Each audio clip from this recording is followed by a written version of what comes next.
Is your pellet stove barely putting out heat? Does the flame look lazy and orange instead of that bright white you're used to? That metal box sitting in the middle of your firebox is an important part of your combustion system. It's called the burn pot, and when it clogs up, everything downstream suffers. Wasted pellets, sooty glass, stove shutting itself off. Stick with me for a few minutes, and you'll know what it is, why it fails, how to keep it clean, and how to tell when it's time to replace it. Here's the plan. First, what the burn pot is and how it works. Second, the 2 things that kill it. Third, 3 habits that keep it running clean for years. Fourth, 3 symptoms that tell you exactly what's wrong. 5 minutes, 4 chapters. Let's go. Before we touch a thing, unplug the stove. The burn pot and firebox hold heat for hours after shutdown. Even if it looks cold, the metal can still burn you. And we'll be reaching inside the firebox today. Pull the cord, let it cool completely. Then we work. Part 1. What it is and how it works. We'll break down what the burn pot does, where it sits, and why those little holes are everything. Meet the burn pot. You'll also see it called the fire pot, combustion pot, or burn grate, depending on the manufacturer. It's a heavy-gauge stainless steel or cast iron container, about the size of a small bread pan, sitting dead center inside your firebox. Pellets drop in from the auger above, air flows up through the perforated holes in the base and sides, and that's where combustion happens. When it's clean, you get a hot, bright flame.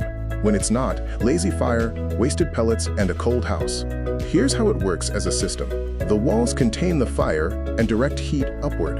The perforated base has rows of holes. Those are everything. Air comes up through them from the combustion fan below, feeding oxygen to the fire.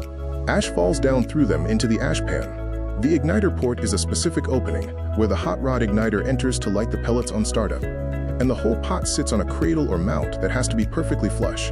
Any gaps and air bypasses the pellets instead of flowing through them. Part 2. Common failures. The 2 things that take a burn pot out and why they happen. Number 1. Clinker buildup. When pellets burn, the mineral content in the wood fuses into hard, glass-like chunks called clinkers. They're like little rocks.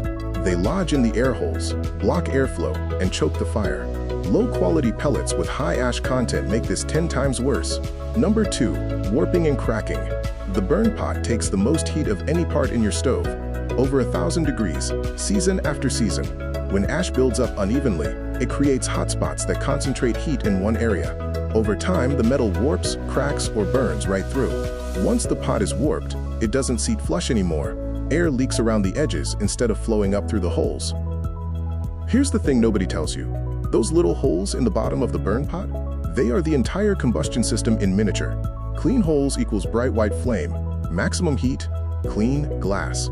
Clogged holes equals lazy orange flame, sooty glass, half-burned pellets, and a stove that keeps shutting itself off. A $5 scraper tool and 2 minutes every couple days keeps those holes open. Skip it, and you're buying a $30 to $80 replacement pot. The math is simple. Part 3. Maintenance tips. 3 habits that keep your burn pot running clean for years. Habit number 1. Scrape the burn pot every 2 to 3 days during heating season. Some stoves need it daily if you're running them hard. Use the scraper tool that came with the stove, or a flathead screwdriver works fine. Knock the ash and clinkers loose and push them into the ash pan below. 2 minutes, tops. The longer you wait, the harder the buildup gets, and hardened clinkers don't scrape, they chisel. Habit number 2. Clear the air holes. This is the one most people skip. Scraping the surface isn't enough if the holes themselves are plugged. Use a pick tool, a small wire brush, or a drill bit the same diameter as the holes. Push through each one from the top. Don't enlarge them. The goal is to restore the original airflow pattern. If you can't see daylight through every hole, the pot's still clogged.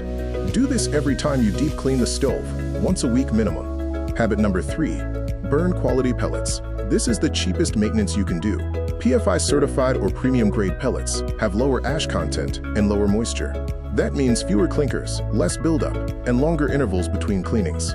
Cheap pellets with high ash and dirt produce clinkers fast, clog your pot, dirty your glass, and shorten the life of every part in the firebox. Burn a test bag before you buy a ton. Part 4. Troubleshooting tips. 3 symptoms that tell you exactly what's wrong with your burn pot. Symptom number 1. Lazy flame and sooty glass. The flame should burn bright yellow or white. If it's dull orange and the glass is blacking up fast, your burn pot isn't getting enough air. That means clogged air holes, a full ash pan blocking airflow from below, or both. Pull the pot, scrape it, Clear every hole, empty the ash pan, and check the door gasket seal while you're at it.